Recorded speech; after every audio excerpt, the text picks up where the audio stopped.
But ನಾನೇನು suggest ಮಾಡ್ತೀನಿ ಅಂತಂದರೆ, ಯಾವುದೋ ಆಪರ್ಚುನಿಟಿ ಇದೆ, ಯಾವುದೋ ಒಂದು ನಿಮಗೆ ಜಾಬ್ ಬೇಕು, ಆವಾಗ ಹೋಗ್ಬಿಟ್ಟು ನೀವು ರೆಫರಲ್ನ ಕೇಳಬಾರ್ದು. ಲೆಮ್ಯಾಟಿಕೆ ಇರ್ಬೋದು, RxGPT ಅಂತ ಒಂದು ಕಂಪನಿ ಇದೆ, ಟ್ರೈಯರ್ಗೋ ಅಂತ ಒಂದು ಕಂಪನಿ ಇದೆ. ಸೊ ಇಷ್ಟರಲ್ಲಿ ಯಾವುದಾದ್ರೂ ಒಂದು ಕಂಪನಿನ ನೀವು ಸೆಲೆಕ್ಟ್ ಮಾಡ್ಕೊಳ್ಳಿ. Hi everyone, welcome back to another exciting video. ಈ ವಿಡಿಯೋದಲ್ಲಿ ನಾವು ಆಫ್ ಕ್ಯಾಂಪಸ್ ಪ್ಲೇಸ್ಮೆಂಟ್ಸ್ ಬಗ್ಗೆ ಮಾತಾಡೋಣ. ಲೈಕ್ ಆಫ್ ಕ್ಯಾಂಪಸ್ ಪ್ಲೇಸ್ಮೆಂಟ್ಸ್ ಅಂದರೆ ಏನು, ಹೇಗೆ ವರ್ಕ್ ಆಗುತ್ತೆ, ಎಲ್ಲ ಅಪ್ಲೈ ಮಾಡಬೇಕು, ಎಲ್ಲನೂ ಡೀಟೇಲ್ಡಾಗಿ ಡಿಸ್ಕಸ್ ಮಾಡೋಣ. ಸೊ ಜಾಸ್ತಿ ಟೈಮ್ ವೇಸ್ಟ್ ಮಾಡೋದು ಬೇಡ, ಡೈರೆಕ್ಟಾಗಿ ಟಾಪಿಕ್ ಒಳಗಡೆ ಹೋಗೋಣ ಬನ್ನಿ. So first of all, of campus placements ಅಂದರೆ ಏನು? ಯಾವ ಸ್ಟೂಡೆಂಟ್ಸ್ಗೆ ಕಾಲೇಜಲ್ಲಿ ಆಪರ್ಚುನಿಟಿ ಸಿಗಲ್ಲ, ಯಾವ ಸ್ಟೂಡೆಂಟ್ಸ್ಗೆ ಕಾಲೇಜಲ್ಲಿ ಕಂಪನೀಸ್ನ ಕರೆಸಲ್ಲ, ಯಾವ ಸ್ಟೂಡೆಂಟ್ಸ್ಗೆ ಕಾಲೇಜಲ್ಲಿ ಪ್ಲೇಸ್ಮೆಂಟ್ಸ್ ಇರಲ್ಲ, ಅವರು ಯೂಶ್ವಲಿ ಆಫ್ ಕ್ಯಾಂಪಸ್ಗೆ ಟ್ರೈ ಮಾಡ್ತಾರೆ. ಅಂತಂದರೆ ಅವ್ರು ಕಾಲೇಜ್ ಬಿಟ್ಟು ಹೊರಗಡೆ ಆಪರ್ಚುನಿಟೀಸ್ನ ಕೆಲಸಕ್ಕಾಗಿ ಹೊರಗಡೆ ಟ್ರೈ ಮಾಡ್ತಾರಲ್ಲ, ಅದನ್ನು ನಾವು ಆಫ್ ಕ್ಯಾಂಪಸ್ ಪ್ಲೇಸ್ಮೆಂಟ್ಸ್ ಅಂತ ಕರಿತೀವಿ. ನಿಮಗೂ ಕೂಡ ಗೊತ್ತಿರುತ್ತೆ, ಓಕೆನಾ? ಸೊ ಈ ವಿಡಿಯೋದಲ್ಲಿ ನಾನು ಒಂದು ಸ್ವಲ್ಪ ಟಿಪ್ಸ್ನ ಶೇರ್ ಮಾಡ್ತೀನಿ ಆ್ಯಂಡ್ ಯಾವ ಥರ ಆಫ್ ಕ್ಯಾಂಪಸ್ ವರ್ಕ್ ಆಗುತ್ತೆ ಅಂತ ಹೇಳ್ತೀನಿ, ಆಯಿತಾ? ಯೂಶ್ವಲಿ ಇದು ವರ್ಕ್ ಆಗುತ್ತೆ, ನನ್ನ ಫ್ರೆಂಡ್ಸ್ಗೂ ಕೂಡ ಈ ಟೆಕ್ನಿಕ್ಸ್ ಎಲ್ಲ ವರ್ಕ್ ಆಗಿದೆ. ಸೊ ನಿಮಗೆ ನಾನು ಇದನ್ನು ಹೇಳ್ತಾ ಇದ್ದೀನಿ, ಸೊ ವಿಡಿಯೋನ ಫುಲ್ ನೋಡಿ. ಸೊ ಫಸ್ಟ್ ನಾನು ಆಫ್ ಕ್ಯಾಂಪಸಲ್ಲಿ ಯಾವ ಪ್ರೋಸೆಸ್ ಇರುತ್ತೆ, ಯಾವ ಥರ ವರ್ಕ್ ಆಗುತ್ತೆ ಅಂತ ಹೇಳ್ಕೊಡ್ತೀನಿ, ಆಯಿತಾ? ಅಂದ್ಕೊಳ್ಳಿ, ನೀವು ಯಾರ ಥರ ರೆಫರಲ್ ತಗೋತೀರಾ ಅಥವಾ ಹೆಂಗೋ ನೀವು ಶಾರ್ಟ್ ಲಿಸ್ಟ್ ಆಗ್ತೀರಾ ಫಸ್ಟ್ ರೌಂಡು ಅಂತ ಅಂದ್ಕೊಳ್ಳಿ. ನಾನು ಹೇಳ್ತೀನಿ ಯಾವ ಥರ ಶಾರ್ಟ್ ಲಿಸ್ಟ್ ಆಗಬೇಕು ಅಂತ. ಬಟ್ ಅಂದ್ಕೊಳ್ಳಿ, ಪ್ರೋಸೆಸ್ ಎಕ್ಸ್ಪ್ಲೇನ್ ಮಾಡೋದಕ್ಕೆ ಹೇಳ್ತಾ ಇದ್ದೀನಿ. ಶಾರ್ಟ್ ಲಿಸ್ಟ್ ಆದರೆ ಏನಾಗುತ್ತೆ, ಫಸ್ಟ್ ರೌಂಡ್ ಯೂಶ್ವಲಿ ನಿಮಗೆ ಆ್ಯಪ್ಟಿಟ್ಯೂಡ್ ಟೆಸ್ಟ್ನ ಕೊಡ್ತಾರೆ, ಓಕೆನಾ? ಆ್ಯಪ್ಟಿಟ್ಯೂಡ್ನ ಕೆಲವೊಂದು ಕಂಪನೀಸ್ ಕೊಡಲ್ಲ, ಡೈರೆಕ್ಟಾಗಿ ಫಸ್ಟ್ ರೌಂಡ್ ಇಂಟರ್ವ್ಯೂಸ್ಗೆ ಕರೀತಾರೆ.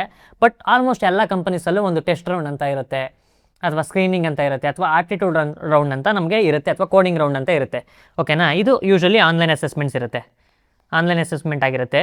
ಸೊ ಇದರಲ್ಲಿ ನೀವೇನಾದರೂ ಶಾರ್ಟ್ ಲಿಸ್ಟ್ ಆದರೆ ಅವ್ರದ್ದೇನು ಕ್ರೈಟೀರಿಯಾ ಇರುತ್ತೆ, ಆ ಕ್ರೈಟೀರಿಯಾನ ಮ್ಯಾಚ್ ಆದರೆ ಅಷ್ಟು ಸ್ಕೋರ್ ಮಾಡಿದ್ರೆ ನೀವು ಫಸ್ಟ್ ರೌಂಡ್ ಇಂಟರ್ವ್ಯೂಗೆ ಸೆಲೆಕ್ಟ್ ಆಗ್ತೀರಾ. ಯೂಶ್ವಲಿ ಅದನ್ನು ನಾವು first round first technical interview ಅಂತ ಕರಿತೀವಿ, ಓಕೆನಾ? ಸೊ ಈ ಫಸ್ಟ್ ಟೆಕ್ನಿಕಲ್ ಇಂಟರ್ವ್ಯೂವಲ್ಲಿ ಯೂಶ್ವಲಿ ಫ್ರೆಷರ್ಸ್ಗೆ ಎಸ್ಪೆಷಲಿ DSAನ ಜಾಸ್ತಿ ಟಾರ್ಗೆಟ್ ಮಾಡ್ತಿದ್ದಾರೆ ಇತ್ತೀಚೆಗೆ ಅಂತಲ್ಲ, ಮೊದಲಿಂದನೂ ಯೂಶ್ವಲಿ ಫ್ರೆಷರ್ಸ್ಗೆ DSAನ ಪ್ರಿಫರ್ ಮಾಡ್ತಾರೆ, ಓಕೆನಾ? ಕೆಲವೊಂದು ಕಂಪ್ನಿಗಳಿದೆ, ಅವರು DSA ಬಗ್ಗೆ ಜಾಸ್ತಿ ತಲೆ ಕೆಡಿಸ್ಕೊಳ್ಳಲ್ಲ. ಆ ಕಂಪ್ನಿಗಳಲ್ಲಿ ಯೂಶ್ವಲಿ ಡೆವಲಪ್ಮೆಂಟ್ ಬಗ್ಗೆನೂ ಕೇಳ್ಬೋದು, ಓಕೆನಾ? ಬಟ್ ಯೂಶ್ವಲಿ DSA ಬಗ್ಗೆ ಕೇಳ್ತಾರೆ, ಓಕೆನಾ? ನಾನು ನೋಡಿರೋ ಕಂಪ್ನಿಗಳೆಲ್ಲ DSAನ ಜಾಸ್ತಿ ಕೇಳ್ತಾರೆ. ಇದನ್ನೇನಾದರೂ ನೀವು ಕ್ಲಿಯರ್ ಮಾಡಿದ್ರೆ ಸೆಕೆಂಡ್ ರೌಂಡ್ ಕೂಡ ಟೆಕ್ನಿಕಲ್ ಇರುತ್ತೆ. ಇದು ಅಪ್ ಟು ದೇರ್ ಕಂಪನೀಸ್, ಓಕೆನಾ? ಅವ್ರು ಯಾವ ಥರ ಬೇಕಾದರೂ ಇದನ್ನು ಡಿಸೈನ್ ಮಾಡ್ಕೋಬೋದು. ಯೂಶ್ವಲಿ ಅವರು DSAನೇ ಕೇಳ್ತಾರೆ ಸಮ್ಟೈಮ್ಸ್ ಅವ್ರು ನಿಮ್ಮ ಪ್ರಾಜೆಕ್ಟ್ಸ್ ಬಗ್ಗೆ ಇಂಟ್ರೆಸ್ಟ್ ಆಗಿರ್ತಾರೆ, ಅಥವಾ ಸಮ್ಟೈಮ್ಸ್ ಅವ್ರು ನಿಮ್ಮ ಟೆಕ್ನಿಕಲ್ ಸ್ಕಿಲ್ಸ್, ಬೇರೆ ಸ್ಕಿಲ್ಸ್ ಇರುತ್ತಲ್ವ, ಲೈಕ್ ಬ್ಯಾಕ್ ಎಂಡ್ ಡೆವಲಪ್ಮೆಂಟ್ ಇರ್ಬೋದು, ಈ ಥರ ಸ್ಕಿಲ್ಸ್ ಮೇಲೆ ಅವರು ನಿಮ್ಮದು ಇಂಟರ್ವ್ಯೂಸ್ನ ತಗೋತಾರೆ, ಓಕೆನಾ? ಇದು ಸೆಕೆಂಡ್ ಟೆಕ್ನಿಕಲ್. ಲಾಸ್ಟ್ ಒಂದು ಮೂರನೇದು ಯಾವ ಥರ ಇರುತ್ತೆ ಅಂತಂದರೆ, ಯೂಶ್ವಲಿ ಎರಡು ಟೆಕ್ನಿಕಲ್ ನಾನು ನೋಡಿರೋ ಕಡೆ ಎಲ್ಲ ಕಡೆ ಇರುತ್ತೆ. ಆ್ಯಂಡ್ ಸಮ್ಟೈಮ್ಸ್ ಏನಿರುತ್ತೆ ಅಂದರೆ, ಫಸ್ಟ್ ಟೆಕ್ನಿಕಲ್ ಜೊತೆ ಆದಮೇಲೆ ಡೈರೆಕ್ಟಾಗಿ HR ಇಂಟರ್ವ್ಯೂ ತೊಗೊಳ್ಳೋ ಕಂಪನೀಸ್ ಕೂಡ ಇದೆ, ಓಕೆನಾ? ನಾನು ನೋಡಿರೋ ಕಡೆ ಎಲ್ಲ ಫಸ್ಟ್ ಟೆಕ್ನಿಕಲ್ ಸೆಕೆಂಡ್ ಟೆಕ್ನಿಕಲ್ ಅಂತೂ ಮ್ಯಾಂಡೇಟರಿ ಇರುತ್ತೆ, ಓಕೆನಾ? ಇನ್ನು ಸ್ವಲ್ಪ ಕಂಪನೀಸ್ ಇದೆ, ನಮ್ಮ ಕಂಪನಿನೂ ಅದೇ ಥರ, ಸ್ವಲ್ಪ ಅದರ್ ಕಂಪನೀಸು ಅದೇ ಥರ ಇದೆ. ಮೂರನೇ ರೌಂಡ್ ಯೂಶ್ವಲಿ ಥರ್ಡ್ ಟೆಕ್ನಿಕಲ್ ಅಂತಲೂ ಕರಿಬೋದು, ಅಥವಾ ಟೆಕ್ ಮ್ಯಾನೇಜರ್ ರೌಂಡ್ ಅಂತಲೂ ನಾವು ಕರಿಬೋದು, ಓಕೆನಾ? ಈ ರೌಂಡಲ್ಲಿ ಏನಿರುತ್ತೆ ಅಂತಂದರೆ, ಸ್ವಲ್ಪ ನಿಮ್ಮದು ಪ್ಯಾಕೇಜ್ ಎಕ್ಸ್ಪೆಕ್ಟೇಷನ್ಸ್ ಇರ್ಬೋದು, ಇದ್ರ ಜೊತೆ ಟೆಕ್ನಿಕಲ್ನು ಕೂಡ ಕೇಳ್ತಾರೆ. ಸ್ವಲ್ಪ ಮ್ಯಾನೇಜರ್ ಅಂತಂದರೆ ಯಾವ ಥರ ಕ್ವಶನ್ಸ್ ಕೇಳ್ತಾರೆ ನೀವು ಪ್ರಿಪೇರ್ ಆಗ್ಬೋದು, ಲೈಕ್ ಏನಾದರೂ ನೀವು ಗೂಗಲ್ ಸರ್ಚ್ ಏನಾದರೂ ಮಾಡಿ ತಿಳ್ಕೊಬೋದು. ಮ್ಯಾನೇಜರ್ ಅಂತಂದರೆ ಯೂಶ್ವಲಿ ಏನು ಕೇಳ್ತಾರೆ, ಅವ್ರ ಟೀಮ್ಗೆ ನೀವು ಫಿಟ್ ಆಗ್ತೀರಾ, ಅಪ್ರೋಚ್ ಯಾವ ಥರ ಇರುತ್ತೆ ಪ್ರಾಬ್ಲಮ್ಸ್ಗೆ, ನೀವು ಯಾವ ಥರ ಸಿಸ್ಟಮ್ಸ್ನ ಡಿಸೈನ್ ಮಾಡೋ ಕಡೆ ಅಪ್ರೋಚ್ ಮಾಡ್ತೀರಾ, ಇದನ್ನು ಯೂಶ್ವಲಿ ಮ್ಯಾನೇಜರ್ ರೌಂಡಲ್ಲಿ ಟಾರ್ಗೆಟ್ ಮಾಡ್ತಾರೆ, ಓಕೆನಾ? Tech manager ರೌಂಡಲ್ಲಿ.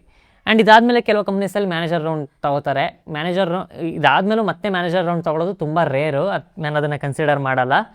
ಇದಾದಮೇಲೆ ಯೂಶ್ವಲಿ ಇದರಲ್ಲಿ ನೀವು ಶಾರ್ಟ್ ಲಿಸ್ಟ್ ಆದರೆ HR ರೌಂಡ್ಗೆ ಕರೀತಾರೆ, ಓಕೆನಾ? ಇಲ್ಲಿ ಮೋಸ್ಟ್ ಪ್ರಾಬ್ಲಿ ನಿಮ್ಮ ಸ್ಯಾಲ್ರಿ ಡಿಸ್ಕಷನ್ ಎಲ್ಲ ಆಗುತ್ತೆ. ಸೊ ನೀವೇನಾದರೂ ಈ 3 ಟೆಕ್ನಿಕಲ್ ರೌಂಡ್ಸ್ನ ಕ್ಲಿಯರ್ ಮಾಡಿದರೆ, you will most likely clear HR round as well, ಓಕೆನಾ? ಯಾಕೆಂದರೆ HR ರೌಂಡಲ್ಲಿ ಆ ಥರ ನಿಮ್ಮನ್ನು ರಿಜೆಕ್ಟ್ ಮಾಡೋ ಕ್ರೈಟೀರಿಯಾಸ್ ಏನು ಇಟ್ಕೊಂಡಿರಲ್ಲ, ಅಂಟಿಲ್ ಆ್ಯಂಡ್ ಅನ್ಲೆಸ್ ನಿಮಗೆ ಏನಾದರೂ ತುಂಬ ಬ್ಯಾಡ್ ಆ್ಯಟಿಟ್ಯೂಡ್ ಇದೆ, ನೀವು ಕಂಪನಿ ಕಲ್ಚರ್ಗೆ ಸೆಟ್ ಆಗಲ್ಲ, ಈ ಥರ ರೀಸನ್ಸಿಂದ ಯೂಶ್ವಲಿ HR ರೌಂಡಲ್ಲಿ ರಿಜೆಕ್ಟ್ ಮಾಡ್ತಾರೆ ಅಷ್ಟೇ. ಅದರ್ವೈಸ್ ನೀವು ಫಸ್ಟ್ 3 ರೌಂಡು ಚೆನ್ನಾಗಿ ಮಾಡಿದರೆ ಆಬ್ವಿಯಸ್ಲಿ HR ರೌಂಡ್ ಕೂಡ ಕ್ಲಿಯರ್ ಮಾಡ್ತೀರಾ. ಸೊ ಇದಿಷ್ಟು ಆಫ್ ಕ್ಯಾಂಪಸ್ದು ಒಂದು ಪ್ರೋಸೆಸ್ ಅಂತ ನಾವು ಹೇಳ್ಬೋದು, ಓಕೆನಾ? ಸೊ ಇದಿಷ್ಟು ಆಫ್ ಕ್ಯಾಂಪಸ್ ಪ್ಲೇಸ್ಮೆಂಟ್ಸ್ದು ಒಂದು ಪ್ರೋಸೆಸ್ ಅಥವಾ ಫ್ಲೋ ಏನಿರುತ್ತೆ ಅದಾಗಿರುತ್ತೆ, ಓಕೆನಾ? ಬಟ್ ಪ್ರಾಬ್ಲಮ್ ಏನು ಅಂತಂದರೆ, ಇದು ಗೊತ್ತಿರಬೇಕು. ಬಟ್ ಇದಕ್ಕಿಂತ ಇಂಪಾರ್ಟೆಂಟ್ ಏನು ಗೊತ್ತಾ, ನೀವು ಫಸ್ಟ್ ರೌಂಡ್ನ ಕ್ಲಿಯರ್ ಮಾಡೋದು, ಓಕೆನಾ? ಫಸ್ಟ್ ರೌಂಡ್ ಕ್ಲಿಯರ್ ಮಾಡೋದು ಹೆಂಗೆ? ಫಸ್ಟ್ ರೌಂಡ್ ಅಂದರೆ ಫಸ್ಟ್ ಟೆಕ್ನಿಕಲ್ ಅಲ್ಲ, ಫಸ್ಟ್ ಎಂಟರ್ ಆಗಬೇಕಲ್ವಾ, ಅಟ್ಲೀಸ್ಟ್ ನಿಮ್ಗೆ ಇಂಟರ್ವ್ಯೂ ಸಿಗಬೇಕಲ್ವಾ, ಅದು ಮೇನ್ ಇಂಪಾರ್ಟೆಂಟ್ ಮ್ಯಾಟರ್ ಆಗಿರುತ್ತೆ. ಅದರಲ್ಲೇ ತುಂಬ ಜನಕ್ಕೆ ಆಪರ್ಚುನಿಟೀಸ್ ಸಿಗ್ತಾ ಇರಲ್ಲ. ನಾವು ಅದನ್ನು ಇವತ್ತು ಡೀಟೇಲ್ಡಾಗಿ ಡಿಸ್ಕಸ್ ಮಾಡೋಣ, ಓಕೆನಾ? First one and most effective approach ಅಂತಲೂ ಹೇಳ್ಬೋದು ಇದನ್ನು ನಾವು. ಯಾವುದು ಅಂತಂದರೆ ರೆಫರಲ್. ಕೇಳಿರ್ತೀರಲ್ವ ನೀವು ಇದ್ರ ಬಗ್ಗೆ. ರೆಫರಲ್ ಅಂದರೆ ಏನು? ಫಾರ್ ಎಕ್ಸಾಂಪಲ್, ನಂದೊಂದು ಟೀಮ್ ಇದೆ ನಮ್ಮ ಕಂಪನಿಯಲ್ಲಿ. ನಮ್ಮ ಟೀಮಲ್ಲಿ ಯಾರನ್ನೋ ಒಬ್ಬರನ್ನ ಹೈರ್ ಮಾಡಬೇಕು, ಅಥವಾ ಯಾವುದೋ ಒಂದು ರೋಲ್ ಓಪನ್ ಇದೆ, ಅಥವಾ ನಮ್ಮ ಕಂಪನಿಯಲ್ಲಿ ಯಾವುದೋ ಒಂದು ರೋಲ್ ಓಪನ್ ಇದೆ. ಕಂಪನಿ ಏನಾದರೂ ಹೊರಗಡೆ ಕ್ಯಾಂಡಿಡೇಟ್ಸ್ಗೆ ಟೆಸ್ಟ್ ಕಂಡಕ್ಟ್ ಮಾಡಿ, ಅವರೇನೆ ಎಲ್ಲ ಸ್ಟೂಡೆಂಟ್ಸ್ದು ರೆಸ್ಯೂಮ್ ನೋಡಿ, ಎಲ್ಲರದ್ದು ಶಾರ್ಟ್ ಲಿಸ್ಟ್ ಮಾಡಿ ಅವ್ರನ್ನ ತೊಗೊಳೋದು ತುಂಬ ಲಾರ್ಜ್ ಪ್ರೋಸೆಸ್ ಅಲ್ವಾ, ಅಷ್ಟು ಟೈಮ್ ಕೂಡ ಇರೋಲ್ಲ ಕೆಲವು ಟೈಮ್. ಸೊ ಅವ್ರೇನು ಮಾಡ್ತಾರೆ, ಅವ್ರ ಕಂಪನಿಯಲ್ಲಿ ಯಾರು ವರ್ಕ್ ಮಾಡ್ತಾ ಇರ್ತಾರಲ್ವಾ ಆ ಕಂಪನಿ ಎಂಪ್ಲಾಯೀಸ್ಗೆ ಕೇಳ್ತಾರೆ, ನಿಮ್ಗೆ ಯಾರಾದರೂ ಗೊತ್ತಿರೋ ವರ್ದಿ ಕ್ಯಾಂಡಿಡೇಟ್ಸ್ ಇದ್ದಾರಾ, ಆ ಕ್ಯಾಂಡಿಡೇಟ್ಸ್ದು ರೆಸ್ಯೂಮ್ನ ನಮಗೆ ಕಳಿಸಿ, ನಾವು ಅದನ್ನು ರಿವ್ಯೂ ಮಾಡಿ ಶಾರ್ಟ್ ಲಿಸ್ಟ್ ಮಾಡಿ ಅವ್ರಿಗೆ ಇಂಟರ್ವ್ಯೂ ತೊಗೊಳ್ಳೋಣ ಅಂತ ಹೇಳ್ತಾರೆ. ಸೊ ಇದಿಷ್ಟು ನಾನು ರೆಫರಲ್ ಅಂದರೆ ಏನು ಅಂತ ಎಕ್ಸ್ಪ್ಲೈನ್ ಮಾಡಿದೆ. ಓಕೆನಾ. ಇವಾಗ ರೆಫರಲ್ ಹೇಗೆ ತೊಗೊಳ್ಳೋದು ಅಂತ ನಿಮಗೆ ಕ್ವಶನ್ ಇರ್ಬೋದಲ್ವಾ. ಯೂಶ್ವಲಿ ನಿಮ್ಮ ಸೀನಿಯರ್ಸ್ ಇರ್ತಾರೆ, ಕಾಲೇಜ್ ಸೀನಿಯರ್ಸ್ ಇರ್ತಾರೆ, ಯಾವುದೋ ಒಂದು ಒಳ್ಳೆ ಕಂಪ್ನಿಯಲ್ಲಿ ವರ್ಕ್ ಮಾಡ್ತಾ ಇರ್ತಾರೆ, ಅವ್ರ ಹತ್ರ ರೆಫರಲ್ ತೊಗೊಳೋದಕ್ಕೆ ಟ್ರೈ ಮಾಡಿ. ಅಥವಾ ನಿಮ್ಗೆ ಯಾರೋ ಗೊತ್ತಿರೋರು ಇರ್ತಾರೆ, ನಿಮ್ಮ ಫ್ಯಾಮಿಲೀಸ್ ಇರ್ತಾರೆ, ಅವ್ರ ಹತ್ರ ರೆಫರಲ್ ತೊಗೊಳೋದಕ್ಕೆ ಟ್ರೈ ಮಾಡಿ. ಓಕೆನಾ. ಇವರು ಮೋಸ್ಟ್ ಲೈಕ್ಲಿ ನಿಮಗೆ ರೆಫರಲ್ಸ್ನ ಕೊಡ್ತಾರೆ, ಯಾಕೆಂದರೆ ನೀವು ಗೊತ್ತಿರ್ತೀರ ಅಲ್ವಾ, ನಿಮಗೆ ರೆಫರಲ್ ಸಿಗೋ ಚಾನ್ಸಸ್ ಜಾಸ್ತಿ ಇರುತ್ತೆ. ಇನ್ ಕೇಸ್ ನಿಮ್ಗೆ ಆ ಥರ ರೆಫರಲ್ ಕೊಡೋರು ಯಾರೂ ಇಲ್ಲ ಅಂತಂದರೆ ನೀವೇನು ಮಾಡಬೇಕು ಅಂತಂದರೆ, ನಿಮ್ಮ ಸೀನಿಯರ್ಸ್ ಯಾರಾದರೂ ಇರ್ತಾರಲ್ವಾ ಅಥವಾ ನಿಮ್ಮ ಫ್ಯಾಮಿಲೀಸ್ ಯಾರಾದರೂ ಇರ್ತಾರಲ್ವಾ, ಅವರು ಲಿಂಕ್ಡ್ಇನ್ನಲ್ಲೇ ಇರ್ತಾರೆ, ಅವ್ರ ಲಿಂಕ್ಡ್ಇನ್ ಪ್ರೊಫೈಲ್ಗೆ ಹೋಗಿ ಒಂದು ಕನೆಕ್ಷನ್ ರಿಕ್ವೆಸ್ಟ್ನ ಕಳಿಸಿ. ನೀವು ಡೈರೆಕ್ಟಾಗಿ ಹೋಗಿ ನನಗೆ ಜಾಬ್ ಬೇಕು ಅಂತಂದರೆ ಯಾರೂ ಕೊಡಲ್ಲ. ಓಕೆನಾ. ಕೊಡ್ಬೋದೇನೋ, ಬಟ್ ನಿಮ್ದು ಅದು ಅಪ್ರೋಚ್ ಚೆನ್ನಾಗಿರಲ್ಲ. ಸೊ ನಾನೇನು ಸಜೆಸ್ಟ್ ಮಾಡ್ತೀನಿ ಅಂತಂದರೆ ಕನೆಕ್ಷನ್ ರಿಕ್ವೆಸ್ಟ್ನ ಕಳಿಸಿ, ಸ್ವಲ್ಪ ಅವ್ರ ಜೊತೆ ಮಾತಾಡಿ, ಹೆಂಗಿದೆ ಅವ್ರು ಎಲ್ಲಿ ವರ್ಕ್ ಮಾಡ್ತಿದ್ದಾರೆ, ನಿಮ್ಮ ಬಗ್ಗೆ ಇಂಟ್ರೊಡ್ಯೂಸ್ ಮಾಡ್ಕೊಳ್ಳಿ, ಕಾಲೇಜ್ ಬಗ್ಗೆ ಮಾತಾಡಿ. ಅದಾದಮೇಲೆ ಯಾವುದಾದ್ರೂ ಅವ್ರ ಕಂಪನಿಲಿ ಓಪನಿಂಗ್ಸ್ ಇದ್ದರೆ ನೀವು ರೆಫರಲ್ನ ಕೇಳ್ಬೋದು. ಬಟ್ ನಾನೇನು ಸಜೆಸ್ಟ್ ಮಾಡ್ತೀನಿ ಅಂತಂದರೆ, ಯಾವುದೋ ಆಪರ್ಚುನಿಟಿ ಇದೆ, ಯಾವುದೋ ಒಂದು ನಿಮಗೆ ಜಾಬ್ ಬೇಕು, ಆವಾಗ ಹೋಗ್ಬಿಟ್ಟು ನೀವು ರೆಫರಲ್ನ ಕೇಳಬಾರ್ದು. ನೀವು ಡೈಲಿ ಅವ್ರ ಜೊತೆ ಕನೆಕ್ಷನ್ ರಿಕ್ವೆಸ್ಟ್ನ ಅಥವಾ ಕನೆಕ್ಷನ್ಸ್ನ ಬೆಳೆಸ್ಕೊಳ್ಳೋದಕ್ಕೆ ಟ್ರೈ ಮಾಡ್ತಾ ಇರಬೇಕು.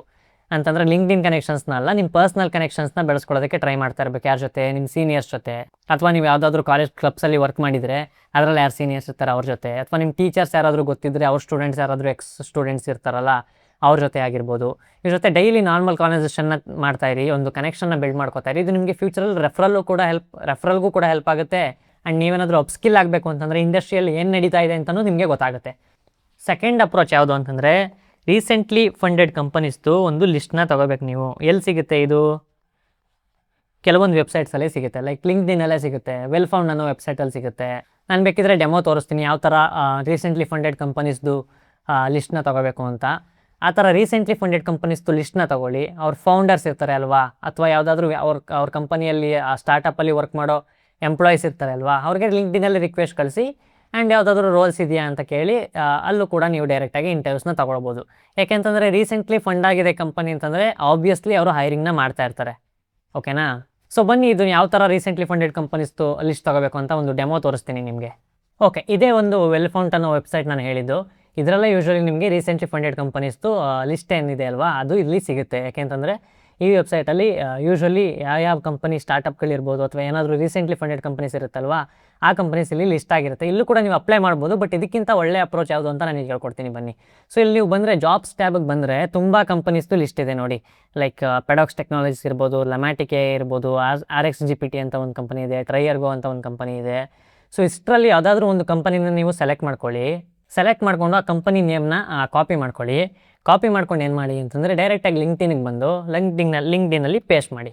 ಪೇಸ್ಟ್ ಮಾಡಿದ್ರೆ ಯೂಶ್ವಲಿ ನಿಮಗೆ ಆ ಕಂಪನಿ ಹಂಗೆ ಡೈರೆಕ್ಟ್ ಡಿಸ್ಪ್ಲೇ ಆಗುತ್ತೆ.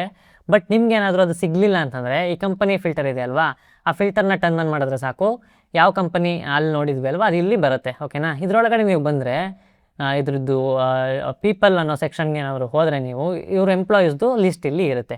ಈ ಎಂಪ್ಲಾಯೀಸ್ಗೆ ನೀವು ಮೆಸೇಜ್ ಮಾಡಿ ಅಥವಾ ಏನಾದರೂ ಕನೆಕ್ಷನ್ ರಿಕ್ವೆಸ್ಟ್ ಕಳಿಸಿ ಏನಾದರೂ ಓಪನಿಂಗ್ಸ್ ಇದ್ದರೆ ನೀವು ಅಪ್ಲೈ ಮಾಡ್ಬೋದು. ಇದು ಒಂದು ಅಪ್ರೋಚ್. ಓಕೆನಾ. ರೀಸೆಂಟ್ಲಿ ಫಂಡೆಡ್ ಕಂಪನೀಸ್ದು ಲಿಸ್ಟ್ ತೊಗೊಂಡು ಅಪ್ಲೈ ಮಾಡೋದಕ್ಕೆ. ಅದರಲ್ಲಿ ಇನ್ನೊಂದು ಅಪ್ರೋಚ್ ಇದೆ. ಏನಂತಂದರೆ ಲೈಕ್ ನೀವು ಡೈರೆಕ್ಟಾಗಿ ಸರ್ಚ್ ಮಾಡ್ಬೋದು. ಲೈಕ್ ಫಂಡ್ ರೈಸ್ಡ್ ಅಂತ ನೀವೇನಾದರೂ ಸರ್ಚ್ ಮಾಡಿದ್ರೆ ಲೈಕ್ ಯಾವ ಥರ ಫಂಡ್ ರೈಸ್ ಮಾಡೋ ಪೋಸ್ಟ್ಗಳು ಹಾಕಿರ್ತಾರಲ್ವ, ಆ ಕೀವರ್ಡ್ಸ್ನ ಏನಾದರೂ ನೀವು ಸರ್ಚ್ ಬಾರಲ್ಲಿ ಹಾಕಿದ್ರೆ ತುಂಬ ಪೋಸ್ಟ್ಗಳಿರುತ್ತೆ. ಓಕೆನಾ. ಲೈಕ್ ನಾನು ಇಲ್ಲಿ ತೋರಿಸ್ತೀನಿ. ಇಲ್ಲಿದೆ ನೋಡಿ. ಸೊ ಇಲ್ಲಿ ಪೋಸ್ಟ್ ಹಾಕಿದ್ದಾರೆ ಯಾವ್ಯಾವ ಕಂಪನಿ ರೀಸೆಂಟ್ಲಿ ಫಂಡ್ ರೈಸ್ ಮಾಡಿದ್ದಾರೆ ಅಂತ. ಈ ಕಂಪನೀಸ್ಗೂ ನೀವು ಸೇಮ್ ಅದೇ ಥರ ಕಂಪನಿ ಪ್ರೊಫೈಲ್ ಓಪನ್ ಮಾಡಿ ಅದ್ರ ಪೀಪಲ್ ಸೆಕ್ಷನ್ಗೆ ಅಥವಾ ಎಂಪ್ಲಾಯೀಸ್ ಸೆಕ್ಷನ್ಗೆ ಹೋಗಿ ನೀವು ಅವ್ರಿಗೆ ಕನೆಕ್ಷನ್ ರಿಕ್ವೆಸ್ಟ್ ಕಳಿಸಿ ಓಪನಿಂಗ್ಸ್ ಇದ್ದರೆ ಕೇಳಿ ತೊಗೋಬೋದು. ಓಕೆನಾ. ಇದು ಒಂದು ಅಪ್ರೋಚು ಯಾವುದಕ್ಕೆ, ರೀಸೆಂಟ್ಲಿ ಫಂಡೆಡ್ ಕಂಪನೀಸ್ದು ಲಿಸ್ಟ್ ತೊಗೊಳೋದಕ್ಕೆ. ರೀಸೆಂಟ್ಲಿ ಫಂಡೆಡ್ ಕಂಪನೀಸ್ದು ಹೇಗೆ ಲಿಸ್ಟ್ ತೊಗೋಬೇಕು ಅಂತ ನಾನು ಹೇಳ್ಕೊಟ್ಟೆ ಅಲ್ವಾ. ಇವಾಗ ಮೂರನೇ ಅಪ್ರೋಚ್ ಹೇಳ್ಕೊಡ್ತೀನಿ. ಯಾವುದು ಅಂತಂದರೆ ಸೂಪರ್ ಸೆಟ್ ಅಂತ ಒಂದು ವೆಬ್ಸೈಟ್ ಇದೆ. ಜಾಯಿನ್ ಸೂಪರ್ ಸೆಟ್ ಅಂತ ಅದ್ರ ಹೆಸರು, ಬಟ್ ಅದನ್ನು ಸೂಪರ್ ಸೆಟ್ ಅಂತ ಕರಿತೀವಿ.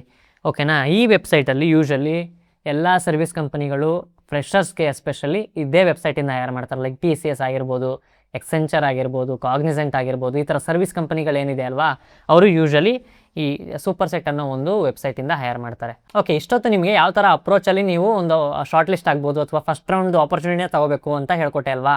ಬಟ್ ಅದಕ್ಕಿಂತ ಮುಂಚೆ ನಿಮ್ಗೆ ನಿಮ್ಮ ಹತ್ರ ಏನು ರೆಡಿ ಇರಬೇಕು ಅವ್ರನ್ನ ಅಪ್ರೋಚ್ ಮಾಡೋದಕ್ಕಿಂತ ಮುಂಚೆ ಅಂತ ಇವಾಗ ಹೇಳ್ತೀನಿ ಬನ್ನಿ. ಫಸ್ಟ್ ಒನ್ ಏನು ಅಂತಂದರೆ ನಿಮ್ಮದು ರೆಸ್ಯೂಮ್ 100% ಚೆನ್ನಾಗಿರಬೇಕು. ಎಸ್ಪೆಷಲಿ ನೀವು ಅಪ್ಲೈ ಮಾಡ್ತಿರೋ ಜಾಬ್ ಡಿಸ್ಕ್ರಿಪ್ಷನ್ಗೆ. ಓಕೆನಾ. ಈ ರೆಸ್ಯೂಮ್ ಬಗ್ಗೆ ಏನಾದರೂ ಫುಲ್ ಡೀಟೇಲ್ ಇನ್ಫಾರ್ಮೇಷನ್ ಬೇಕು ಅಂತಂದರೆ ಈ ವಿಡಿಯೋನ ಚೆಕ್ ಮಾಡಿ. ಇದನ್ನು ನಾನು ಲಿಂಕ್ ಮಾಡಿರ್ತೀನಿ ಈ ವಿಡಿಯೋಗೆ, ಅಥವಾ ನನ್ನ ಚಾನಲಲ್ಲಿ ನೋಡಿದ್ರು ನಿಮಗೆ ಗೊತ್ತಾಗ್ಬಿಡುತ್ತೆ. ಫಸ್ಟ್ ಆ್ಯಂಡ್ ಫಾರ್ಮೋಸ್ಟ್ ಥಿಂಗ್ ಏನು ಅಂತಂದರೆ ನಿಮ್ಮದು ರೆಸ್ಯೂಮ್ 100% ಚೆನ್ನಾಗಿರಬೇಕು. ಸೆಕೆಂಡ್ ಒನ್, ನಿಮ್ಮದು ಗಿಟಪ್ ಪ್ರೊಫೈಲ್ ಇರುತ್ತಲ್ವಾ, ನಿಮ್ಮದು ಗಿಟಪ್ ಪ್ರೊಫೈಲು ಇಂಪ್ರೆಸಿವ್ ಆಗಿರಬೇಕು. ಯಾಕೆ ಅಂತಂದರೆ ನಿಮ್ಮ ಪ್ರಾಜೆಕ್ಟ್ಸ್ ಎಲ್ಲ ಚೆನ್ನಾಗಿರಬೇಕು. ಓಕೆನಾ. ಇದೊಂದು ಸೆಕೆಂಡ್ ಪ್ರೀ ರಿಕ್ವಿಸೈಟ್ ಆಗಿದೆ. ಮೂರನೇದು ಯಾವುದು ಅಂತಂದರೆ ನಿಮ್ಮ ಲಿಂಕ್ಡ್ಇನ್ ಇದೆಯಲ್ಲ, ಫುಲ್ಲಿ ಆಪ್ಟಿಮೈಸ್ಡ್ ಆಗಿರಬೇಕು. ನೀವು ಇನ್ನೂ ಆಪ್ಟಿಮೈಸ್ ಮಾಡ್ಕೊಂಡಿಲ್ಲ ಅಂತಂದರೆ ನಿಮ್ಮ ಲಿಂಕ್ಡ್ಇನ್ನ ಕಂಪ್ಲೀಟ್ ತೊಗೊಂಡೋಗಿ ಚಾಟ್‌ಜಿಪಿಟಿಗೆ ಪೇಸ್ಟ್ ಮಾಡಿ ಆ್ಯಂಡ್ ಆಪ್ಟಿಮೈಸ್ ಮಾಡೋದಕ್ಕೆ ಟಿಪ್ಸ್ ಕೇಳಿ, ಅದೇ ಹೇಳ್ಕೊಡುತ್ತೆ. ಸೊ ಫಸ್ಟು ಲಿಂಕ್ಡ್ಇನ್ನ ಆಪ್ಟಿಮೈಸ್ ಮಾಡಿ, ರೆಸ್ಯೂಮ್ನ ಕರೆಕ್ಟ್ ಮಾಡ್ಕೊಳ್ಳಿ. ನಿಮ್ಮ ಗಿಟಬಲ್ಲಿ ಪ್ರಾಜೆಕ್ಟ್ಸ್ನ ಹಾಕೊಂಡ್ರೆ ಡೆಫಿನೆಟ್ಲಿ ನಿಮಗೆ ಎಲ್ಲೆಲ್ಲಿ ಅಪ್ಲೈ ಮಾಡ್ತೀರಾ ಅಲ್ಲೆಲ್ಲಿ ಶಾರ್ಟ್ ಲಿಸ್ಟ್ ಆಗ್ತೀರಾ. ಇದಿಷ್ಟು ಸರಿ ಇಲ್ಲದೆ ನೀವೇ 100% ನಿಮ್ಮ ಸ್ಕಿಲ್ಸಲ್ಲಿ ಪರ್ಫೆಕ್ಟ್ ಇಲ್ಲ ಅಂತಂದರೆ ಯಾವುದೇ ಕಾರಣಕ್ಕೂ ನೀವು ಅವ್ರ ಹತ್ರ ರೆಫರಲ್ ತೊಗೊಂಡ್ರು ಅಷ್ಟೇ ಅಥವಾ ನೀವೆಲ್ಲೇ ಅಪ್ಲೈ ಮಾಡಿದ್ರು ಅಷ್ಟೇ ಶಾರ್ಟ್ ಲಿಸ್ಟ್ ಆಗಲ್ಲ ಆ್ಯಂಡ್ ಫಸ್ಟ್ ರೌಂಡ್ ಕೂಡ ಕ್ಲಿಯರ್ ಮಾಡಲ್ಲ. ಆ್ಯಂಡ್ ಲಾಸ್ಟ್ ಇಂಪಾರ್ಟೆಂಟ್ ಮೆಸೇಜ್ನ ನಿಮಗೆ ಏನು ಕನ್ವೆ ಮಾಡಬೇಕು ಅಂತಂದರೆ, ನೀವು ನಿಮ್ಮ ಸ್ಕಿಲ್ಸಲ್ಲಿ 100% ಪಕ್ಕಾ ಇರಬೇಕು. ಓಕೆನಾ.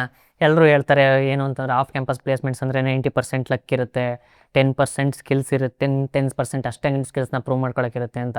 ಬಟ್ ನಾನೇನು ನಂಬ್ತೀನಿ ಗೊತ್ತಾ, ಈ 10% ಏನಿದೆ ಈ 90%ಗಿಂತ ತುಂಬ ಇಂಪಾರ್ಟೆಂಟ್. ಓಕೆನಾ. ಈ 10%ಅಲ್ಲಿ ನೀವು 100% ಎಫರ್ಟ್ನ ಹಾಕ್ಬಿಟ್ರೆ ನಿಮ್ಮ ಸ್ಕಿಲ್ಸಲ್ಲಿ ನೀವು 100% ನೀವು ನಿಮ್ಮ ಏನೇ ಒಂದು ಲಕ್ ಇರ್ಬೋದು ಅಥವಾ ಏನೇ ಒಂದು ಫೇವರಿಸಮ್ ಇರ್ಬೋದು ಎಲ್ಲನೂ ಬೀಟ್ ಮಾಡಿಬಿಡ್ತೀರ. ಒಂದು ಸೇಯಿಂಗ್ ಇದೆ ಅಲ್ವಾ, like hard work beats talent when talent doesn't work hard ಅಂತ. ಸೊ ಅದನ್ನು ನಾನು ಕೂಡ ನಂಬ್ತೀನಿ.